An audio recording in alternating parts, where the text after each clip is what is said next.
This is a hand bender. This hand bender is called a JD. What's it called? A JD2 2. You can look them up at JD2.com and see the amount of dust on it. I don't use this too often, and the reason is I'm spoiled by my other bender. But all the bends I do with the other bender can be done with this.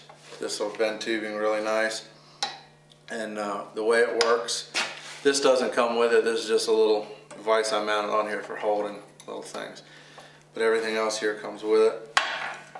You got this ratcheting type arm. You basically put the tube, here's your follower, and you put your tube in there, and a lot of pin pulling on this, and basically this holds the other end of your tube. This is the end of the die, so your tube will slide in here through this follower, and then it's loaded and ready to go, and then this arm would ratchet around.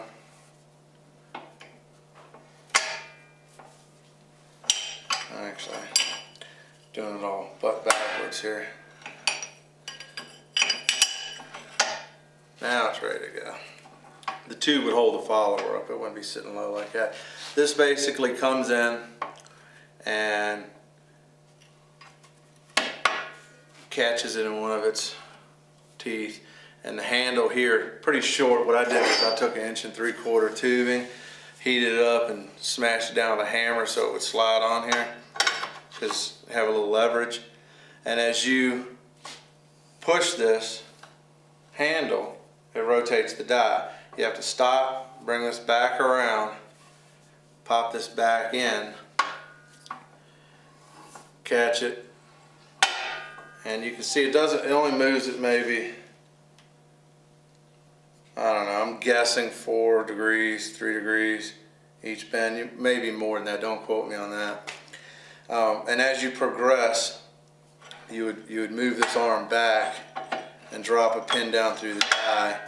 The die has holes in it, a little over half die, and it has 5 holes in it that these pins go in, so as you do go further around, you can keep bringing this back and putting it in another spot. It does come with a degree wheel if you get that, so you can see what your degrees is. A little bit more time consuming to do 2 bends that are exactly the same to match each other, just because the degree marker I use is just a piece of welding rod that's bolted on, but it still is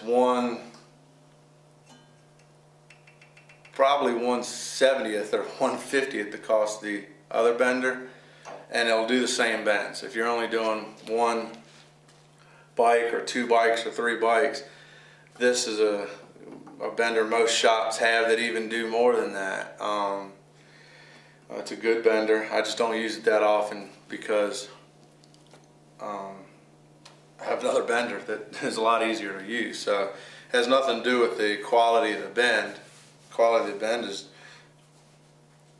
in my opinion, the same as the other machine. It just takes a lot longer. You sweat a little bit sometimes, and you know, there you go.